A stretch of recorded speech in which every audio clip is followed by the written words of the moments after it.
주장을 가지고 욥의 주장에 대한 엘리후의 불만이라는 소주제를 가지고 이렇게 말씀을 한번 나누어 보도록 하겠습니다. 오늘 본문인 욥기 35장에서는 의인의 삶에 부합된 복이 오지 않는다는 욥의 이 불평 불만에 대한 엘리후의 답변이 오늘 본문의 배경이 되어집니다. 엘리후는 이 두 가지 질문이죠. 두 가지 질문에 대한 이 답변 형식으로 욥의 질문에 대해 따지고 공격하고 있는데, 그 첫 번째 질문이 의로운 행실의 유익이 무엇인가? 내가 선한 일을 할 때 내게 돌아오는 그런 유익이 무엇인가? 이에 대한 엘리후의 대답은 인간의 선악간의 행위가, 우리의 이 행위가 하나님께는 아무런 영향을 미치지 못한다고 대답을 합니다. 엘리후는 그러한 욥이 마치 상받기만을 바라고 원하는 그런 사람으로 단정을 해버리고 인간 행위, 이 행위의 무용성을 주장하죠. 이처럼 엘리후는 욥을 공박하는 데에만 몰두한 나머지 이 욥의 심중, 이 마음의 중심을 제대로 파악하지 못하였죠. 뿐만 아니라 제기된 그 질문 자체에 대해서도 동문서답하는 격이 되어버리는 그런 답변을 하고 맙니다. 그리고 두 번째 질문이 하나님은 어찌하여 기도에 응답하지 않는가라는 문제였습니다. 이에 대해 또 엘리후는 하나님께서 기도에 응답하지 않는 그 이유, 믿음의 부족, 그리고 잘못 구한다, 그리고 죄로 인하여서 기도에 응답하지 않는다 등등 이런 형식으로 이제 대답을 했죠. 이는 매우 어떻게 보면 일방적인 대답입니다. 그러나 뼈를 깎는 그 고통 가운데에 정말 절박하게 몸부림치고 있는 그 욥에게는 그닥 와닿지 않는 그런 대답이었습니다.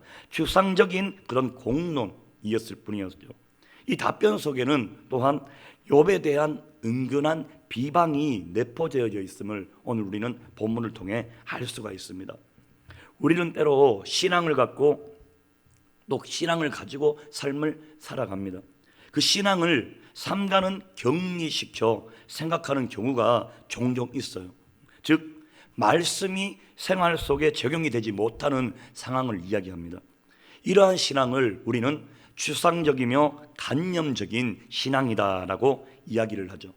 그러나 신앙이란 인간의 삶 속에 존재해야 하며, 그리고 나의 삶 속에 그대로 적용이 되어질 때 가치가 있는 거죠. 하나님의 진리는 결코 우리의 현실과 관계없이 미래적이고 추상적인 것이 아닙니다.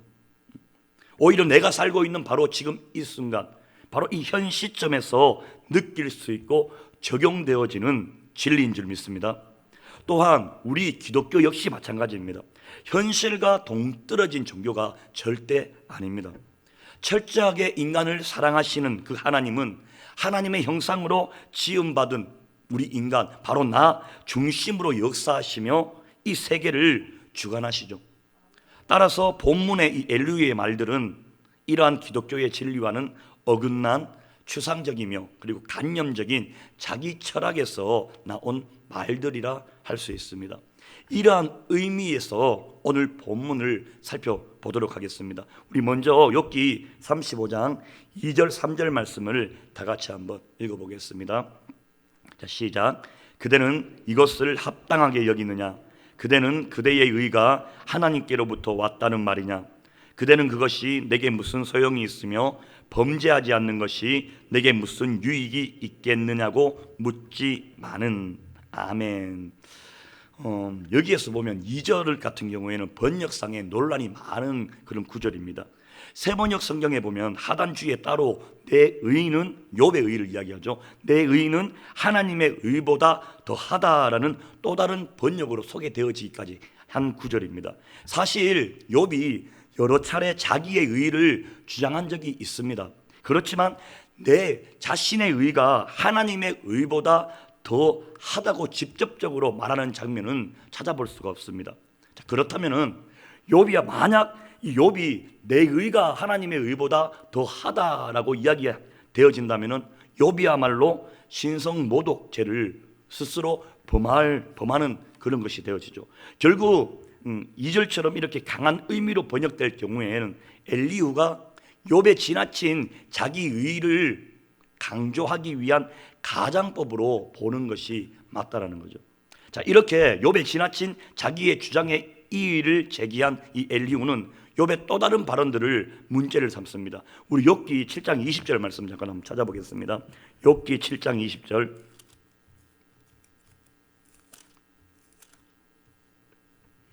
네, 비전이 나와 있죠. 자, 한 목소리로 봉독합니다. 사람을 감찰하시는 이여, 내가 범죄하였던들 주께 무슨 해가 되오리이까? 어찌하여 나를 당신의 간역으로 삼으셔서 내게 무거운 짐이 되게 하셨나이까? 아멘. 주님, 내가 죄를 지었다고 해서 주님께서 무슨 해라도 입으십니까? 라고 욥이 항의하는 그런 모습입니다. 그리고 계속해서 9장 22절 한번 보겠습니다. 9장 22절 말씀. 9장 22절. 예, 다 같이 봉독합니다. 일이 다 같은 것이라. 그러므로 나는 말하기를 하나님이 온전한 자나 악한 자나 멸망시킨다 하나니. 아멘. 하나님께서 흠이 없는 사람이나 악한 사람이나 다 한 가지로 심판하신다라고 하나님의 이 공의의 의문을 던진 적도 있습니다. 또한 엘리후의 입을 통해서 욥이 한 말로 되어 있는 34장 9절에 보면은 이르기를 사람이 하나님을 기뻐하나 무익하다 하는구나. 사람이 하나님을 기쁘게 해드린다고 해도 덕볼 것은 하나도 없다라고 말한 거죠.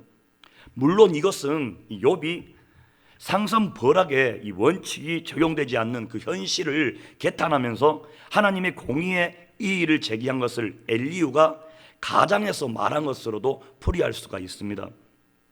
그러나 이 욥의 이러한 주장에는 하나님께서 인간의 행위대로 갚아주시지 않는다는 불만이 스며 있습니다. 즉 자기처럼 나처럼 의롭게 사는 사람은 고통을 받지 말아야 하며 불의한 사람들이 고통을 받아야 마땅한데 지금 세상은, 내가 살고 있는 이 세상은 거꾸로인 경우가 많다라는 하나님에 대한 항의입니다. 내가 아무리 의롭게 살아도 이 같은 고통을 당하는 마당에 죄를 짓든 말든 하나님께 아무런 영향도 미치지 못할 것이며 또 자기에게도, 나 자신에게도 아무 유익이 없을 거라는 이 냉소적인 한탄입니다. 자, 우리가 인생사를 살아갈 때, 삶을 살아갈 때 흔히 경험하는 물음이에요. 선하게 사는 나는 하는 일마다 실패하고 그리고 죄나는 꼬리를 물고 일어나는데 하나님, 저기 보십시오. 악하게 사는 저 사람은 하는 일마다 성공하고 좋은 일이 연달아 일어나는 그 모습을 발견할 때, 야, 내가 착하게 살았으면 뭐하냐. 더 나아가면 예수님 믿고 내가 말씀대로 살려고 순종하며 노력하며 살면 무엇하냐. 이런 냉소와 자조가 절로 나오지 않습니까? 엘리후는 이 문제, 욥이 생각하는 이 문제에 대해서 이런 해결책을 제시를 하죠. 일단 엘리후는 이와 같은 이 냉소적인 질문 자체, 이 질문 자체가 옳지 못하다고 이야기합니다. 그러면서 뜬금없이 오늘 본문인 이 5절에서 하늘의 구름을 쳐다보라고 이야기를 합니다. 왜 구름을 쳐다보라고 했을까요? 우리가 무슨 일을 하든지 구름은 저 멀리 높이 떠 있기 때문에 나의 이 행위에 전혀 영향을 받지 않고 구름은 조용히 그대로 흘러간다라는 이야기예요.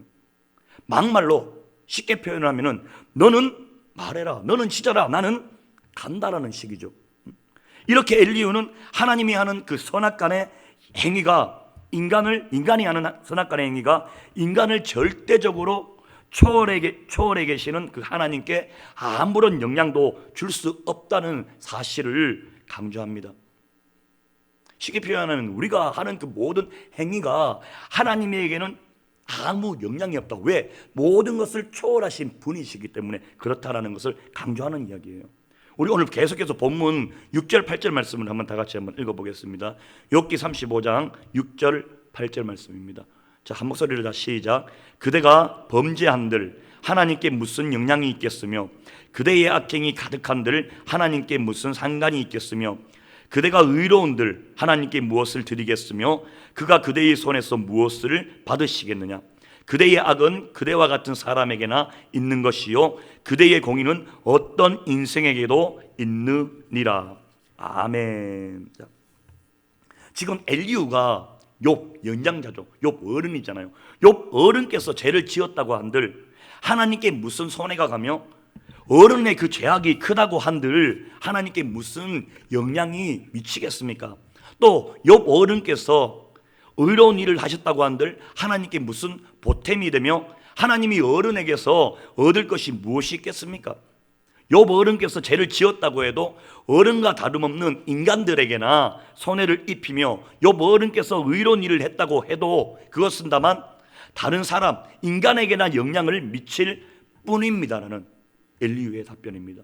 엘리후의 요점은 단순합니다. 이 욥의 선행이나 악행, 정의나 불의가 구름이 인간과 아무 상관없이 저 멀리 너머에 있듯이 인간산을 까마득하게 초월해 계시는 하나님께는 그 어떤 영향도 미칠 수 없다. 겨우 같이 살고 있는 사람들에게나 손익을 줄 뿐이라는 그런 이야기입니다. 이미 엘리바스라는 친구에게서 나온 상투적인 질문에 대한 답변입니다. 인간보다 훨씬 더 위대한 이 초월적인 하나님 앞에서 우리 인간이 아무리 선하고 의롭게 살아도 반대로 아무리 무거운 죄악을 저지른다고 할지라도 하등 하나님께는 영향을 미칠 수 없다라는 이야기예요. 하나님의 절대적 초월성을 강조하는 말입니다. 자, 그렇다면 여기에서 엘리후가 말한 이 논리의 약점, 잘못된 점은 무엇일까? 물론 약점을 지적하기 전에 엘리후가 이 말을 끄집어낸 독특한 배경이 중요하죠.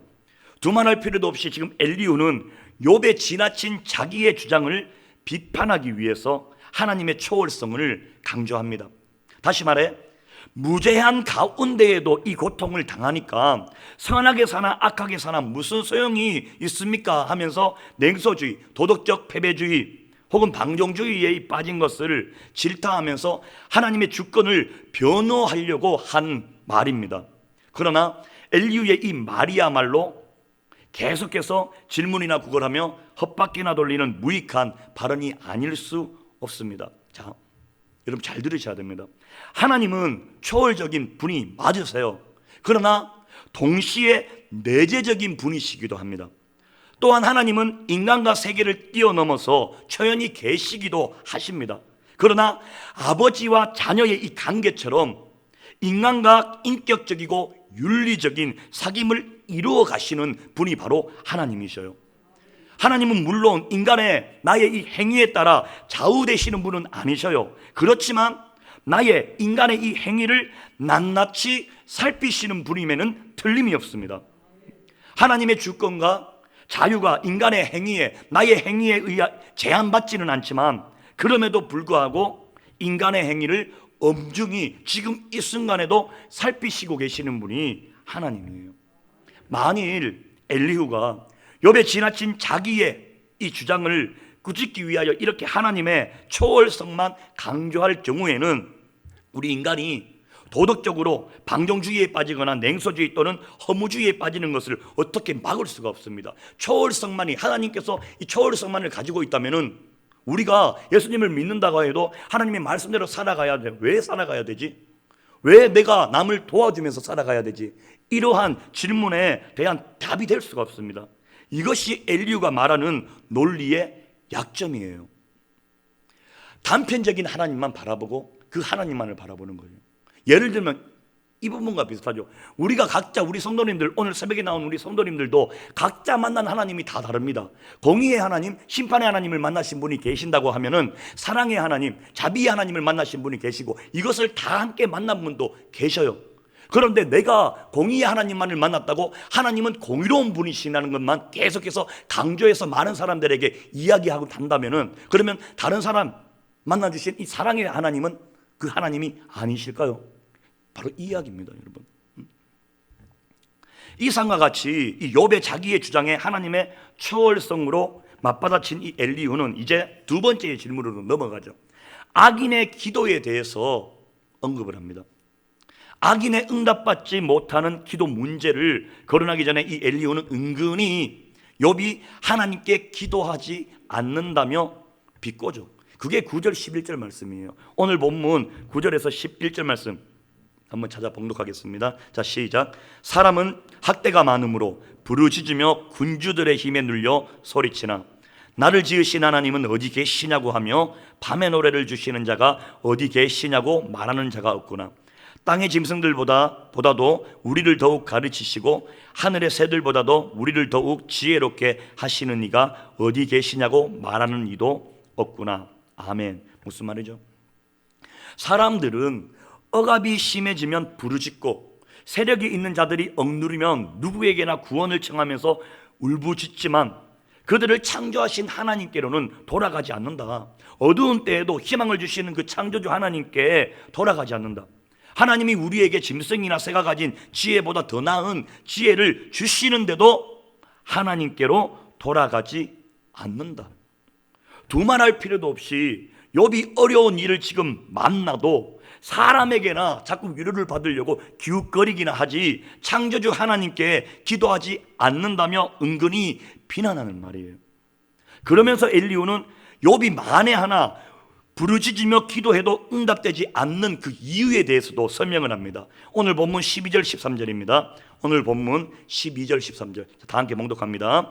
그들이 악인의 교만으로 말미암아 거기에서 부르짖으나 대답하는 자가 없음은 헛된 것은 하나님이 결코 듣지 아니하시며 정능자가 돌아보지 아니하심이라. 아멘. 자, 그들이 거만하고 악하니까 하나님께 도와주십시오 하고 부르짖어도 하나님은 들은 채도 않는다. 전능하신 하나님은 악한 자들을 보지도 않으시고 그들의 호소를 들어주지도 않으시므로 그 악한 자들의 울부짖음에는 아무런 힘이 없다. 즉 기도를 안 하는 것도 문제이지만 기도를 해도 메아리만 치는 공허한 기도가 있다는 말입니다. 바로 거만하고 악한 사람들이 부르짖는 기도라는 거죠. 다분히 욥을 겨냥한 말입니다. 욥, 네가 죄를 지었기 때문에 하나님께 기도를 해도 응답받지 못해. 자, 욥이 이 위급한 일을 만나서 지혜가 없어 하나님께 부르짖지 않는 것도 문제이지만 설령 도와달라며 기도한다고 할지라도 악인이기 때문에 죄를 지었기 때문에 아무 응답이 없을 거다 이 이야기예요. 이렇게 악한 자의 기도에 대한 전능하신 하나님의 침묵은 곧바로 욥의 부르짖음에 하나님께서 입가기를 닫고 계신 현실과 연결해서 이야기하고 있는 거예요.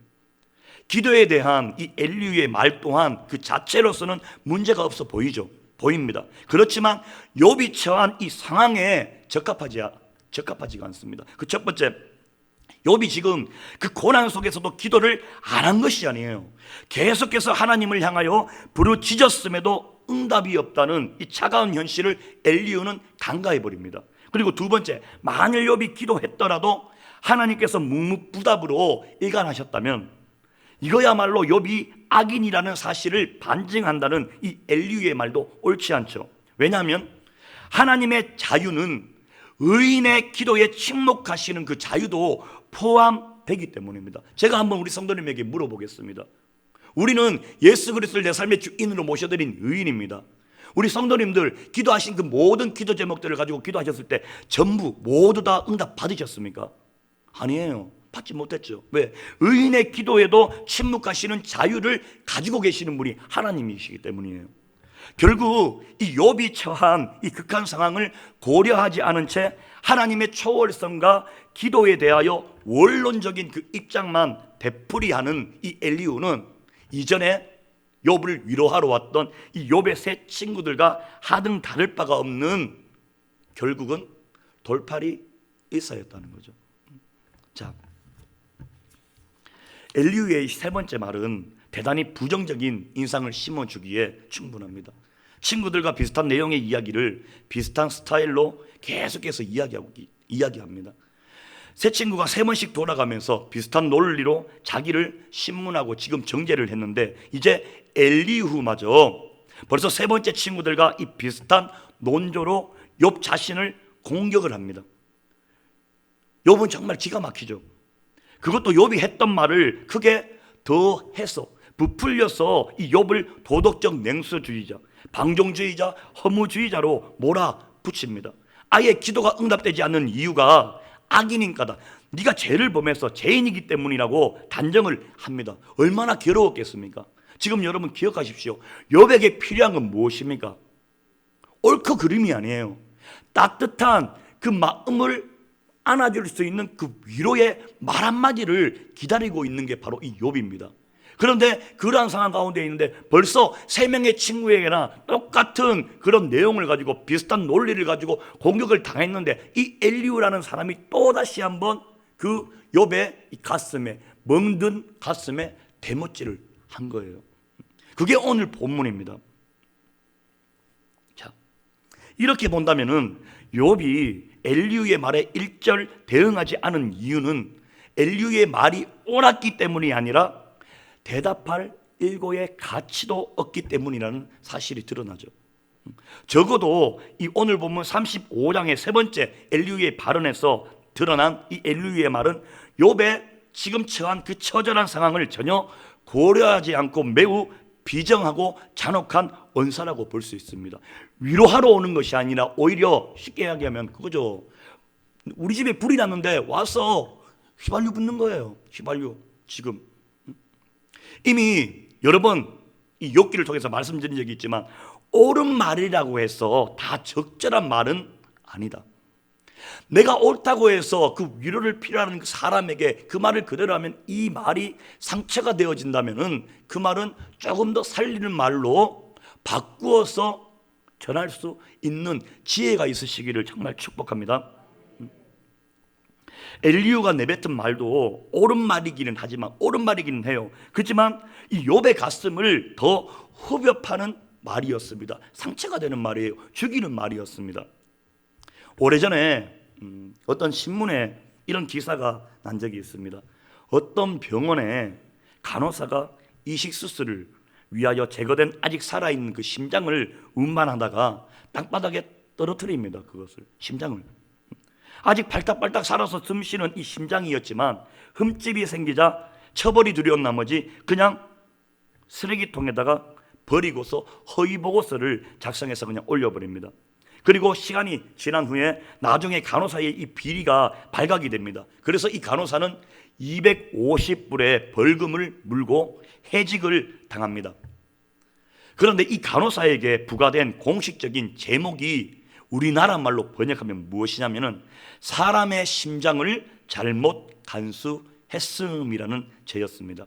저는 이 기사를 접하면서 한 사람의 그리스도인으로서 인간의 마음, 이 우리의 마음, 사람의 마음, 이 인간의 마음 하나하나를 이 잘못 다루는 죄를 저질러서는 안 되겠구나 생각을 합니다. 묵상을 했어요.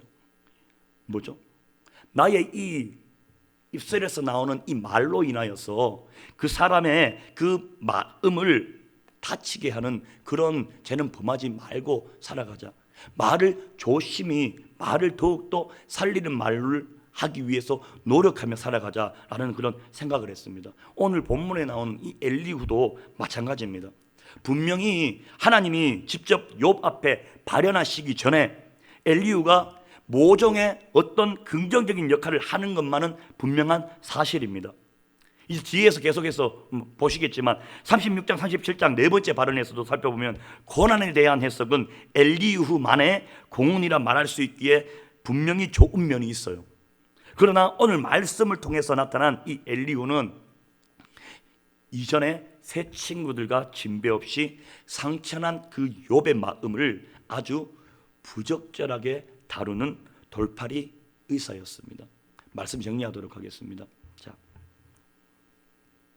우리 성도님들 삶을 살아가다 보시면 주변에 많은 사람들을 만나고 관계를 맺으며 살아갑니다. 분명히 지금 이 순간에도 바로 우리 성도님의 그 따뜻한 말 한마디, 그 위로의 한마디를 바라고 원하고 있는 지체가 분명히 있으실 거예요. 옳고 그름의 문제가 아닙니다. 물론 옳고 그름 중요하죠. 근데 옳고 그름 그 이전에 먼저 그 사람에게 줘야 될 게 있잖아요. 우리는 무엇이죠? 사랑이에요. 왜? 우리가 먼저 받으셨잖아. 우리 성도님들이 먼저 받으셨습니다. 내가 먼저 하나님을 사랑한 게 아니라 하나님께서 나를 먼저 사랑하셔서 나를 불러주시고 택하시고 자녀 삼아주시고 그게 우리는 천국 백성이 되어지고 하나님의 자녀된 그 권세를 부여를 받은 게 바로 우리 여기에 계시는 우리 성도님인 줄 믿습니다. 자, 그렇다면은 지금 신음하고 있는 이 오늘 본문에 나오는 욥과 같이 정말 눈물의 골짜기를 지나가고 있는 그 사람, 나의 그리고 그 어떤 누구의 그 위로의 말 한마디를 기다리고 있는 그런 지체가 바로 우리 성도님들 옆에 있습니다. 어떻게 하시겠습니까? 살리시겠습니까? 아니면 옳고 그름을 먼저 내세우셔서 그 상처받은 그 마음에 다시 한번 대못을 치시겠습니까? 선택은 우리 성도님들이셔요. 성도님들이 하셔야 되는 거죠. 그러나 분명히 우리가 기억할 게 있습니다. 하나님께서는 한 영혼을 너무나도 사랑하십니다. 그래서 한 영혼을 죽이려면 차라리 연자 맷돌을 목에 쥐고 바다에 떨어지는 게 낫다. 차라리 죽는 게 낫다라는 이야기죠. 그 정도로 한 영혼 한 영혼을 사랑하시는 분이 바로 우리 하나님이십니다. 자, 그렇다면 하나님의 은혜와 사랑으로 하나님의 자녀가 된 우리가 해야 될 것 무엇이겠습니까? 지금 그 신음하는 그 고통 가운데 있는 그 지체들을 찾아가셔서 그냥 많은 말을 잘 못한다면 그냥 아무 말도 하지 마시고 그냥 한번 안아주셔요. 안아주시면 됩니다. 그리고 말을 잘하시는 분은 조금 더 기도해 보시고 난 후에 정말 살리는 말로써 지금 눈물의 골짜기를 걷고 있는 그 지체에게 따뜻한 그 한마디를 통하여서 하나님의 사랑이 전달되어지는 오늘 하루가 되시기를 정말 주님의 이름으로 축원드립니다. 기도드리겠습니다. 하나님 감사합니다. 오늘 또 부족한 종의 입술을 내세우셔서 또 말씀 전하게 하시고 또 많은 것을 깨닫게 하심을 감사드립니다. 그렇습니다. 하나님, 이 욥과 같이 지금 눈물의 골짜기, 시련, 환난, 고난을 당하며 따뜻한 그 한마디의 위로를 필요로 하는 그 많은 지체들 제 주변에 있습니다. 하나님, 그 지체들을 찾아가서 한번 하나님의 사랑으로 안아주게 하시고, 그리고 무엇보다도 살리는 말을 통하여서 그 사람의 그 상한 마음, 상한 심령들이 모두 다 치료되어지고 회복되어질 수 있는 따뜻한 말 한마디 전할 수 있는 하나님의 복된 백성 되어지길 원합니다. 우리의 연약함, 우리의 부족함 주님의 두 손에 내어드리며 맡겨드립니다. 그저 하나님의 메신저라는 것을 깨달으며 하나님의 사랑을 많은 이웃들에게 전하며 나누어주며 자랑하며 나아갈 수 있는 하나님의 백성 되어지길 원합니다. 성령 하나님 주장하여 주시옵소서. 하나님, 이 시간 올려드린 예물이 있습니다. 하루속히 코로나가 소멸되게 하시고 모든 믿음 생활과 만남이 원활하게 이루어지게 하소서. 하나님의 은혜에 감사드립니다. 손족 박민주 치료자 하나님을 만나게 해주세요. 하나님 아버지 감사합니다. 기도합니다. 참다운 대가 직원 필요합니다. 하나님 보시기에 합당한 분으로 채워주십시오. 착하고 성실한 사람으로 보내주세요. 감사 예물이 있습니다. 다니엘 예물이 있습니다. 아들 부부가 성령 충만 믿음 승신실 영육강건하여 선한 영향력을 끼치는 사람이 되기를, 우여기가 주 안에서 믿음으로 바로 서고 공익생활을 성실히 수행하며 지적산업기사 자격증을 취득할 수 있기를 호원이에게 지혜 주셔서 하나님이 보시기에 합당한 대학에 입학하고 믿음생활 꾸준히 잘할 수 있기를 기도합니다. 성경금 있습니다. 담임 목사님 성경후원비 있습니다. 11조 연부 있습니다. 상조회비 있습니다. 하나님, 이 시간 올려드린 예물이 쓰이는 곳 예수 그리스도의 향기가 넘쳐나는 곳 되게 하여 주시옵시고, 올려드린 예물 위에 30배 60배 100배로 복내려 주옵소서. 영혼이 잘된 같이 범사가 잘되고 강건케 하여 주옵소서. 예수님의 이름으로 축복하며 기도드립니다. 아멘. 할렐루야.